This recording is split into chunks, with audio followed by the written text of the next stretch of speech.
हाँ, ये देखिए हमारे शहबाज भाई हैं, मौजूद है, माशाल्लाह सुभान अल्लाह। ये सब अच्छे अच्छे नात खां हैं, अच्छी सोच रखने वाले लोग। अब घटिया किस्म की सोच रखने वाला वो साहब अपने अपने बड़ों के खिलाफ बोलता है। अब हाँ साहब, दूसरों से कलाम खरीद के पढ़ने वाला और न जाने कैसी कैसी हरकतें करने वाला, तो वो साहब अपने बड़ों से उलझ रहे हैं, अपने बड़ों को समझा रहे हैं, जबकि अपने बड़ों की बात माननी चाहिए। अपने बड़ों की बात अगर समझ में नहीं आए तो खामोश रहना चाहिए, और अगर खामोश नहीं रहना चाहता है तो उसे बात करनी चाहिए। बिल्कुल सही रहनुमाई। मगर वो कैसी कैसी बातें बोल जाते हैं शोहरत हासिल करने के लिए। ये बहुत अच्छे नात खां हैं शहबाज नूरी साहब, बहुत सब मुझको तो बहुत पसंद आते हैं, बहुत अच्छी नात पढ़ते हैं। असद इकबाल साहब हिंदुस्तान का एक ऐसा बाताज नात खां है जो आज 30-40 साल से स्टेज का बिल्कुल बादशाह बना हुआ, शहनशाह तरन्नुम बने हुए। लेकिन हमने एक बार उनको डांटा स्टेज पर, लेकिन उफ तक नहीं कहा। ये है, सबको मालूम, ये है अपने बड़ों की कदर। नारे तकबीर, ए भाई बेदार रहिए। नारे तकबीर, नारे रिसालत। बड़ों की कदर करना, बड़ों का एहतराम करना, बड़ों से नसीहतें लेना, बहुत सारी बात। आला हजरत किस हालत में कहे होंगे कि एक तरफ आदाए दीन, एक तरफ है हासिदीन, बंदा है तन्हा शहा तुम पे करो। वो मुजद्दिद आज़म थे, बहुत बड़े बुजुर्ग थे। 1000 किताबें लिखकर उन्होंने दुनिया सुन्नियत और इस्लाम पे एहसान किया। बाकरामत वली ही नहीं, वलियों के सरदार थे आला हजरत, अपने वक्त के इमाम थे आला हजरत। मगर दुश्मनों ने, हासिदों ने उन्हें इतना तंग किया, छोटी छोटी बातों पे इतना तंग किया कि केस मुकदमा की नौबत आ गई। जाती जमीन के झगड़े की वजह से नहीं, बस शरीयत का कानून बताने की वजह से। मगर आला हजरत कभी कचहरी नहीं गए। ये गौसे पाक का सच्चा मुजाहिद सिपाही बस बगैर कोर्ट गए ही फैसला आपके फेवर में हो गया। सब लोग सुन्नी थे, सब आपका साथ देते, लेकिन आला हजरत की बढ़ती हुई मकबूलियत, उनकी शोहरत, हर घर में जो चर्चा आला हजरत का होने लगा, इसकी वजह से सुन्नी लोग, मिलाद फातिहा करने वाले लोग आपसे चिढ़ने लगे, जलने लगे, हसद करने लगे। एक तरफ नजदी वहाबी जिसका आपने जबरदस्त ऑपरेशन किया, वह लोग आपके दुश्मन थे। एक तरफ हिंदुस्तान के मुशरिक जो इस्लामी तशख्खुस मिटाना चाहते थे, उसके खिलाफ आला हजरत ने लिखा। यह लोग आपके कत्ल का प्लान बना रहे थे, हिंदुस्तान के मुशरिक। एक तरफ ये मुशरिक कत्ल का प्लान बना, एक तरफ वहाबी नजदी अलग आला हजरत की शान घटाने के लिए ऑल फॉल गाली गलौज का सहारा ले रहे, और एक तरफ अपने सुन्नी भाई मिलाद फातिहा पढ़ने वाले, यह लोग आला हजरत से दुश्मनी करने लगे, इनकी शोहरत से चिढ़कर। उस हालत में आला हजरत ने मदीने पाक की तरफ लौ लगाकर फरियाद की कि या रसूलल्लाह, एक तरफ आदाए दीन, एक तरफ है हासिदीन, बंदा है तन्हा शहा तुम पे करोड़ों दुरूद। मदीने वाले का वो फैज मिला आला हजरत को कि सारे मुशरिक धाराशायी हो गए, सारे नजदी वहाबी चारों शाने चित हो गए, और हर तरफ रजा का डंका बजने लगा। और ऐसा डंका बजा के वादी रजा की कोहे हिमाला रजा का है, जिस्म तो देखिए वो इलाका रजा का। ये इलाका रजा का है, ये रजा नगर है। उसी आला हजरत की बारगाह में 8 साल तक मुफ्ती आजम कटिहार ने इल्म हासिल किया। उन्होंने अपनी आंखों से मुफ्ती आजम हिंद को देखा। उन्होंने ताजुश शरिया के वालिद गिरामी हुजूर मुफस्सिर आज़म हिंद की सोहबत अपने इख्तियार की। उन्होंने हुजूर खालिद मियां को देखा, यानी आला हजरत के खानदान के जितने सरकर्दा अफराद थे, सबों को आपने देखा। आला हजरत ने जिसको अपना रूहानी बेटा कहा, हुजूर शेर व शहले सुन्नत मुफ्ती हशमत अली खान रहमतुल्लाह अलैह, उनसे मुफ्ती आजम कटिहार ने शर्फ बैअत हासिल की। मुफ्ती आजम हिंद ने आपको दुआओं से नवाजा, खिलाफत दी, और हुजूर मुफस्सिर आजम हिंद ताजुश शरिया के वालिद गिरामी ने खुसूसी दुआओं से नवाजा। जब बरेली से चल के कटिहार आ गए तो आप बंबई का रुख नहीं किया, आपने अहमदाबाद का रुख नहीं किया, इसी मर्दुम खोर सरजमीन को आपने आबाद करने की कोशिश की। मर्दुम खोर का मतलब टांग खींच खींच के बड़े बड़े लोगों को मिट्टी में दफन कर देना। एक आदमी सिनेमा हॉल खोल रहा है, कोई कुछ नहीं बोल रहा उसके खिलाफ। एक आदमी नाटुंगी करवा रहा है, थिएटर करवा रहा है, कोई उसके खिलाफ कुछ नहीं बोल रहा। एक आदमी क्रिश्चियनों का स्कूल खोल रहा है, हमारे बच्चों के गले में टाई डलवा रहा है, हमारे बच्चों को इस्लाम से हटा के क्रिश्चियनिटी की तरफ ले जा रहा है, कोई उसके खिलाफ नहीं बोल रहा। साहब लड़का लड़की के मुकाबले वाली कव्वाली लोग करवा रहे हैं, कोई कुछ नहीं बोल रहा है। लेकिन कोई मदरसा खोल रहा है, सब लोग उसके दुश्मन हो जाते हैं। कोई दीन समझा रहा है, सब उसके दुश्मन हो जाते हैं। इस्लाम को गालियां दी जा रही हैं, पैगंबर आजम की तौहीन की जा रही है, हमारी मुकद्दस माओं पे खतरनाक रकीक हमले किए जा रहे हैं, कोई उसके खिलाफ नहीं बोल रहा है। एक आदमी कोई हक बोल रहा है, लोगों को जहालत से बचा रहा है, गुमराही से बचा रहा है, सही चेहरा लोगों के सामने पेश कर रहा है, तो सारी ताकतें उनकी तरफ मबसूल हो जाती है। ये एक जवाल पजीर गरोह की अलामत है। जिस घर को बर्बाद होना होता है, उस घर के सारे लोगों की खोपड़ी ही उलट जाती है। छोटी छोटी बातों में लोग उलझने लगते हैं, और जिसको आबाद होना होता है, बड़ी से बड़ी बातों को पी जाते हैं। सहनशीलता उसमें होती है, और वो गंभीर हो जाते हैं, सीरियस हो जाते हैं, इग्नोर करना जानते हैं, नजरअंदाज करना जानते हैं। नजरअंदाज करने से बड़ी बड़ी बातें खत्म हो जाती है, बड़े बड़े मसाइल का हल हो जाता है। लेकिन इल्म रहे तब, मुताला रहे उसके पास तब। यहां तो सिर्फ फेसबुक लिए बैठे हैं, इस्लामी तारीख नहीं पढ़ते, इस्लामी तारीख नहीं पढ़ते, नतीजे में सर से लेके पांव तक गुनाहों का पुतला है।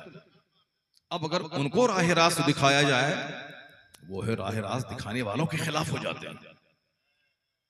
ये एक फिरौनी खसलत है कि जब उसे कहा जाए अल्लाह से डरो, तो उसको और गुनाह करने की जिद चढ़ जाती है।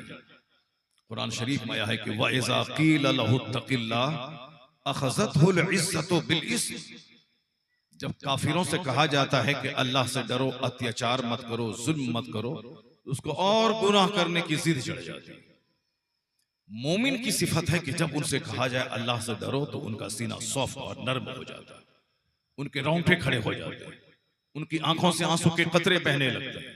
मोमिन अपनी गलती का इकरार कर लेता है, वो अल्लाह के हुजूर सर्व सुजूद होकर वो अल्लाह रब्बुल इज्जत से रहमत की भीख मांगने लगता है। वज़क्किर फ़इन्न ज़िक्रा तनफ़उल मोमिनीन। अल्लाह कहता है कि ए महबूब, आप समझाइए, समझाना मुसलमानों को फायदा देता है। और जब मुसलमानों को समझाया जाता है तो वह सॉफ्ट हो जाता है, उसके रोंगटे खड़े हो जाते हैं, उनकी आंखें भीग जाती हैं, वह तौबा करने लगता है, उसका सारा गुरूर मिट जाता है। लेकिन जिसके अंदर काफिराना खसलत होती है, उसको और गुनाह करने की जिद चढ़ जाती है। इसी से आप अंदाजा लगा सकते हैं कि खूबू कैसी है दुनिया में लोगों की। सरकार मुफ्ती आजम कटिहार बहुत साबिर थे, लोग आके औल-फौल बकते थे, लेकिन आपका एक मिशन था कि पूरे इलाके में मसले के आला हजरत का झंडा गाड़ा जाए, हर घर में मसले के आला हजरत का चिराग जलाया जाए। आज कटिहार शहर में 2 दर्जन मस्जिदों में मुस्तफ़ा जान रहमत पे लाखों सलाम पढ़ा जाता है। आज कटिहार के अतराफ के तमाम गांव में परतेली, बुदेल, जाफरगंज, गरभेली, दुस्मर साहब, कुरसंडा, हरसुआ, जितने भी गांव हैं, सारे गांव में मुस्तफ़ा जाने रहमत पे लाखों सलाम फजर के टाइम में पढ़ा जाता है। और आपको मालूम है, इसमें बहुत हद तक मुफ्ती आजम कटिहार की मेहनतों का नतीजा है। इन्होंने मदरसा भले ही झोपड़ी वाला कायम किया था, लेकिन बड़े बड़े महलों में जो काम नहीं होता है, वो काम इस झोपड़ी से होता है।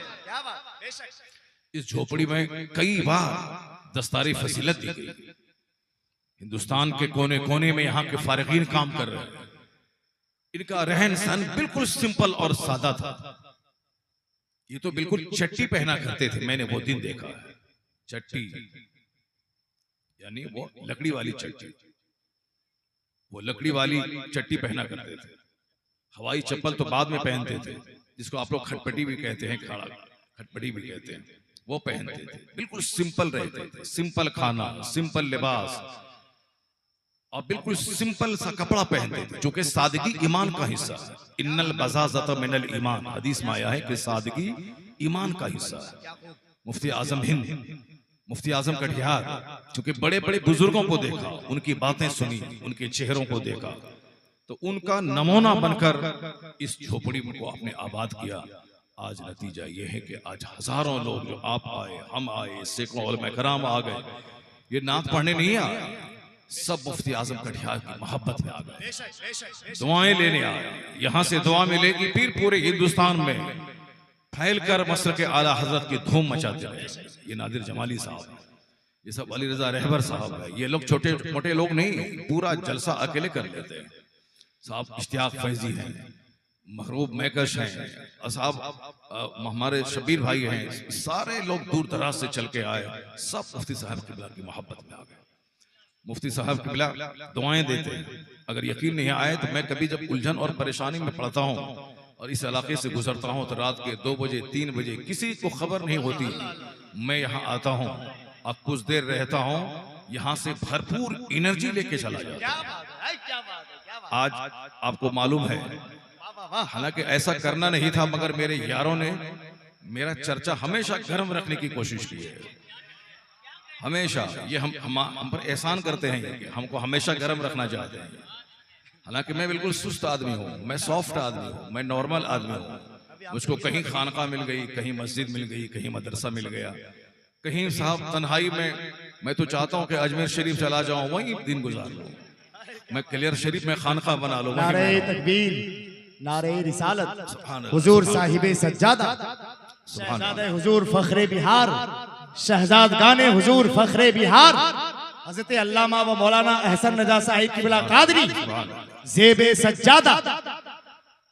ये देखें सरकार मुफ्ती आजम कटिहार की अमानत, जिनका चेहरा मोहरा भी मुफ्ती आजम कटिहार से बिल्कुल मिलता जुलता है, जिनका चेहरा मुफ्ती साहब किबला से बिल्कुल मिलता जुलता है। और मुझे मालूम है, मुझे याद है कि जब मैं यहाँ पढ़ता था, मुफ्ती साहब किबला कहा करते थे, मौलाना अहसन साहब की गैर मौजूदगी में, ये मौलाना गुलाम ख्वाजा साहब होंगे, मौलाना अब्दुल बारी साहब, जो आपके शागिर्द बहुत सारे सब लोग यहाँ पे होंगे, सबों को याद होगा, और ये मौलाना ज़ैनुद्दीन साहब भी उधर बैठे हुए हैं, बहुत सारे लोग हैं आपके शागिर्द।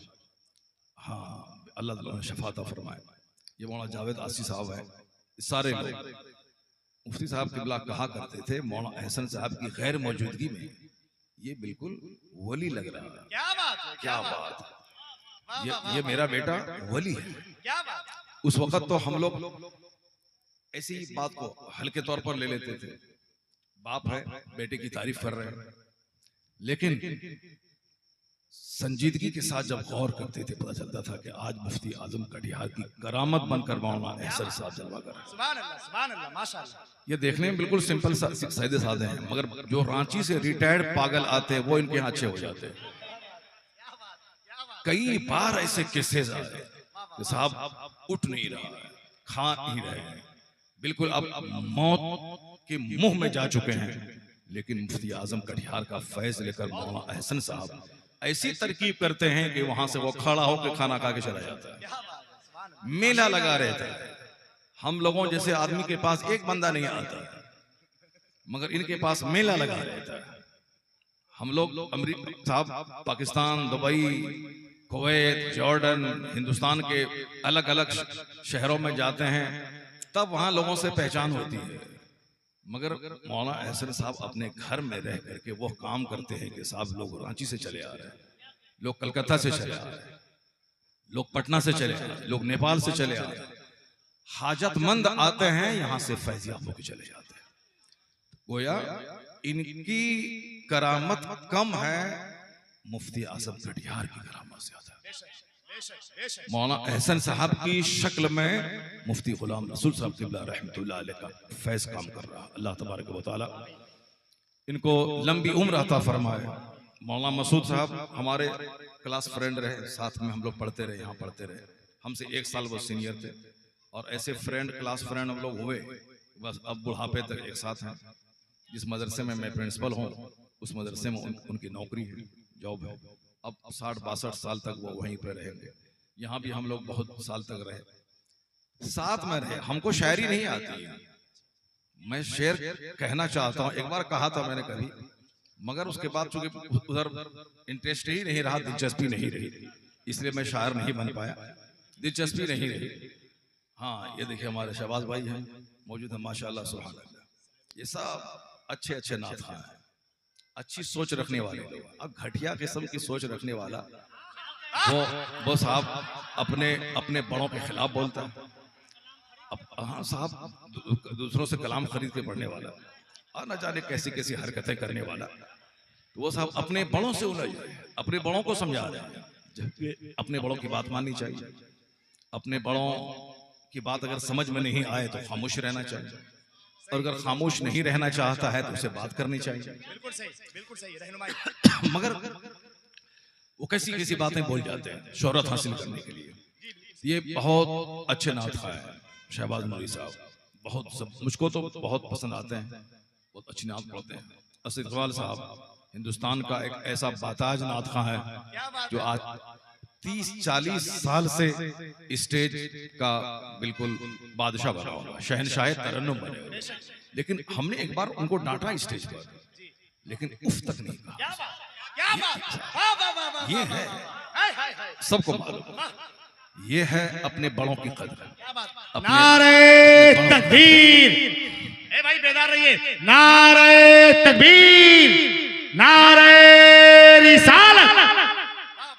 बड़ों की कदर करना, बड़ों का एहतराम करना, बड़ों से नसीहतें लेना।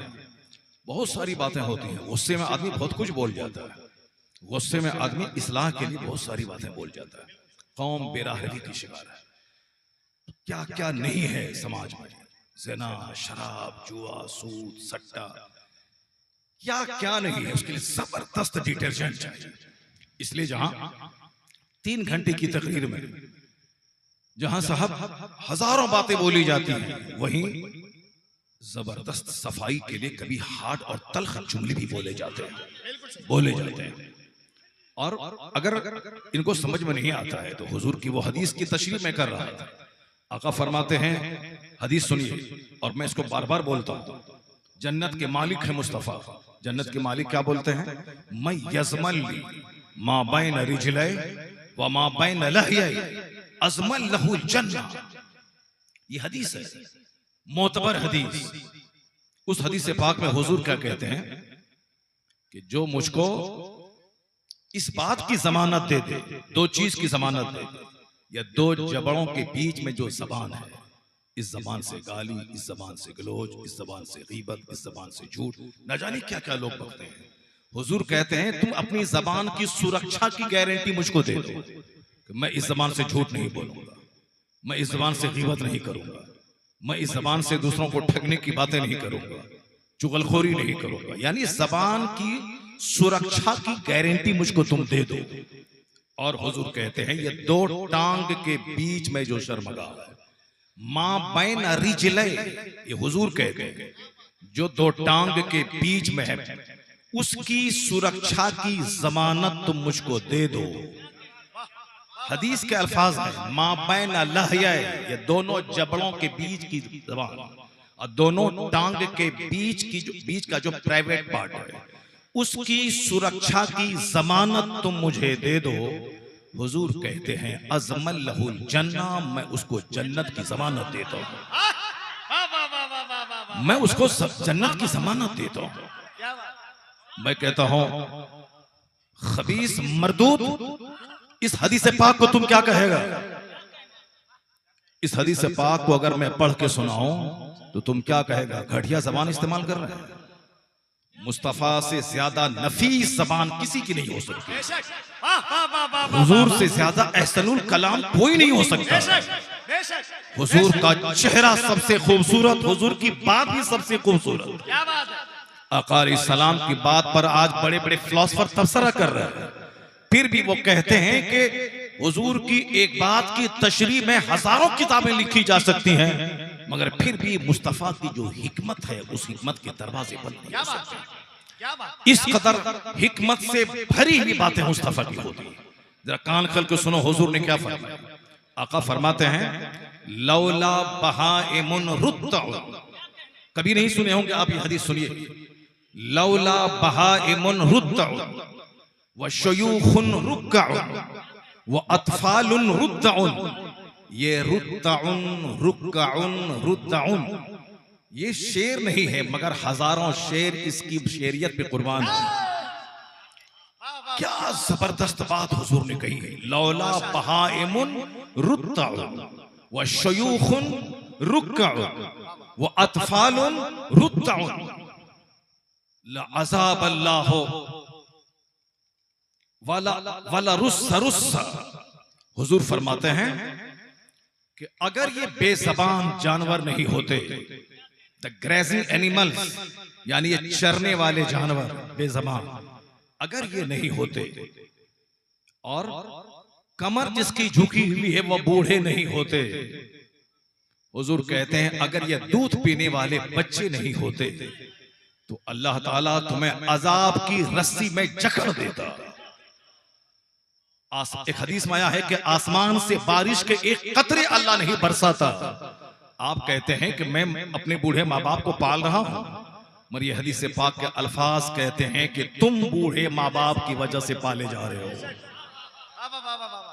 आपकी रोजी इन बूढ़ों की वजह से है। वह बूढ़े जिसकी कमर झुक गई, जो काम नहीं कर सकते हैं, और माँ बाप कहते हैं मैं इस बच्चे को पाल रहा हूं। नहीं, वही बेजबान बच्चा जो दूध मांग भी नहीं सकता है, उस बेजबान बच्चे की वजह से माँ बाप को रोजी दी जाती है। ये जानवर जो चर रहे हैं, उस जानवर के चरने वाले जानवर की वजह से अल्लाह आसमान से पानी बरसाता है, जिससे जमीन से घास निकलती है। जरा अल्फाज की सेटिंग देखें कि हुजूर ने एक छोटी सी हदीस में 1 लाख बातें कह दी। क्या कह दी सरकार ने कि लौला बहाइमुन रुत्तउन, अगर ये बेजबान चरने वाले जानवर नहीं होते, वह शयूखुन रुक्कउन, ये बेंट वेस्ट यानी ये झुकी हुई कमर वाले बूढ़े नहीं होते, और कहते हैं ये सकलिंग चिल्ड्रेन यानी ये दूध पीने वाले बच्चे नहीं होते, तो अल्लाह आसमान से पानी नहीं बरसाता। अल्लाह तुमको अजाब में जकड़ देता, वला रुस्सा रुस्सा, तुमको अजाब की रस्सी में जकड़ देता। इसका मतलब यह निकला कि हुजूर की बात में कितना हुस्न है, कितनी जामियत है। इसी को कहते हैं टर्स शॉर्ट कंप्रीहेंसिव, यानी बात मुख्तसर हो, यानी एक कूजे में समंदर को जमा कर दिया गया हो। अकल इस्लाम की बात, दुनिया का कोई बड़ा फसीह मुस्तफा का मुकाबला नहीं कर सकता। अब जरा गौर से सुनिए, आला हजरत ने क्या कहा, तेरे आगे यूं है दबे लचे फोसहा अरब के बड़े बड़े, तेरे आगे यूं हैं दबे लचे फोसहा अरब के बड़े बड़े, कोई जाने मुंह में जबान ही नहीं बल्कि जिस्म में जान है।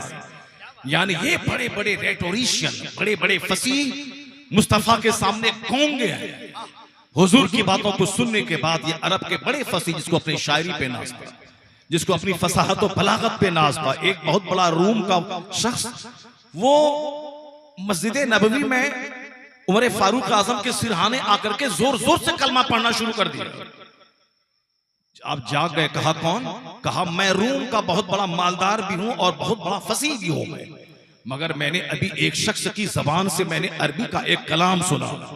उस कलाम के सुनने के बाद इसकी जामियत को देखकर मैं कलमा पढ़ के मुशर्रफ इस्लाम होना चाहता हूं। मुशर्रफ इस्लाम हो गए। कुरान जैसे लाजवाब है, वैसे मुस्तफा की बात लाजवाब है। अब जरा गौर से सुनिए, बस थोड़ी इतिहास के 2-4 चैप्टर को मैं खोलता हूँ। थोड़ी देर मेरी गुफ्तगू सुन लें, उसके बाद फिर आप नातिया मुशायरा सुनेंगे। शहबाज भाई की नात होगी। रोजाना तो आप लोग सोते ही रहते हैं, कभी कभी जागे, फजर की नमाज तक जागे, अभी मैं एक मजलिस में था, बिल्कुल मजलिस छोटी थी, मगर इधर फजर की अजान होती रही। उधर छोटी नहीं थी, बड़ी मजलिस थी बाका की, मगर इससे डबल लोग थे कि फजर की अजान हो रही है और लोग महफिल से उठने का नाम नहीं ले रहे। अभी 4 दिन पहले की बात है। तो आप लोग उजलत पसंदी से काम नहीं लें, बल्कि रहें। फजर की नमाज यहाँ बाजमात बड़ी जमात के साथ पढ़कर मुफ्ती साहब किबला के सिरहाने जाकर और अपनी मुश्किलात के लिए के हल के लिए वहां दुआ करें, फिर उसके बाद यहाँ से आप जाएं। जरा गौर से सुनिए, मैं 2-3 बातें कहता हूँ। कैसे कैसे लोग थे और किस किस तरह की आज के लोगों की घटिया सोच हो गई, कैसी बातें सोचते, नजरअंदाज करना, इग्नोर करना, बड़ी बड़ी बातों को पी जाना। अगर शौहर गुस्से में है तो बीवी को चाहिए कि खामोश रहे। अगर बीवी गुस्से में है, शौहर को चाहिए कि खामोश रहे। घर का सिस्टम बना रहेगा, न तलाक होगी, न तकरार होगी, न कभी केस मुकदमा होगा, न कभी गांव समाज के 10 आदमी आकर के उसके मैटर का फैसला करेंगे। यहाँ तो बड़ी सी बड़ी बातें हो जाती हैं, एक पंच नहीं आता। और यहाँ छोटी छोटी बातों में साहब रोजाना पंचायती होती रहेगी। जहां ना समझी है वहां बार बार पुलिस वालों का आना जाना होता है, और जहां समझदारी है वहां तो बड़े बड़े मैटर में पुलिस वाले नहीं आते। तो एक अक्लमंद बीवी खामोश रहना सीखे, नजरअंदाज करना सीखे। शौहर सुबह से लेकर शाम तक बाहर कमाते हैं, मजदूरी करते हैं, पसीना बहाते हैं, खेत में रेड़ी चलाकर, सड़क के किनारे न जाने हेलमेट बेचकर कैसे कैसे पैसा कमाते हैं, और आप रानी बन के घर में हैं। तो आप उस शौहर की मुसीबत को देखें। अगर वो गरम मजाजी के साथ कुछ जुमले बोलते हैं तो बिल्कुल सहल है, खामोशी से बड़ा बड़ा मुसीबतों का तूफान टल जाता है। वो खामोश रही, ये बोलता रहा, मामला बिल्कुल घर का सुचारू ढंग से चलता रहता है। लेकिन अगर बात में बात बनाने लगी, वहीं से तलाक होती, वहीं से तकरार होती। शौहर गुस्से में कुछ कहा, बीवी बोलती है कि अगर एक बाप का बच्चा है तो तलाक दे दो। इसको भी गुस्सा आता है, फौरी तलाक लग देता है। फिर 1-2 घंटे के बाद जब गुस्सा ठंडा होता है, ये भी रोते हैं, वो भी रोती है। अब बीच का रास्ता निकालने के लिए मुफ्ती साहब के सामने जाके झूठ बोला जाता है, शौहर मेरा गुस्से में था। अब हम औरत बोलती है कि हम तो नहीं सुने, जबकि सब सुनी, कोई गवाह नहीं है। अब दोनों झूठ बोलकर एक इससे खतरनाक गुनाह की तरफ चलने का प्लान बनाते। खामोशी बड़े बड़े मसले का हल कर देती। पेशेंस, धैर्य आप रखें। अब जरा देखें, इस्लाम का एक चैप्टर मैं खोलता हूं, कैसे कैसे लोग थे, कैसे कैसे वाकयात पैदा हुए। उसको सुनने से पहले मैं जरा एक छोटा सा काम कर लेता हूं। मुफ्ती साहब किबला के बेटे हैं मौलाना एहसन साहब। मौलाना एहसन के बेटे हैं मौलाना फरहान रजा कादरी। ये मौलाना फरहान आज हिंदुस्तान में नहीं, आज ये मिस्र में है। दुनिया भर की सबसे कदीम और सबसे पुरानी, सबसे बड़ी यूनिवर्सिटी अल-जामिअतुल अज़हर मिस्र है। वहां ये चंद महीनों से पढ़ाई करने के लिए गए हैं। अब वहां से लौट के आएंगे तो फरहान रजा कादरी अजहरी बन के आ जाएंगे, अजहरी बन के आएंगे। चूंकि उनको अजहर जाकर पढ़ने का बहुत ज्यादा शौक नहीं था,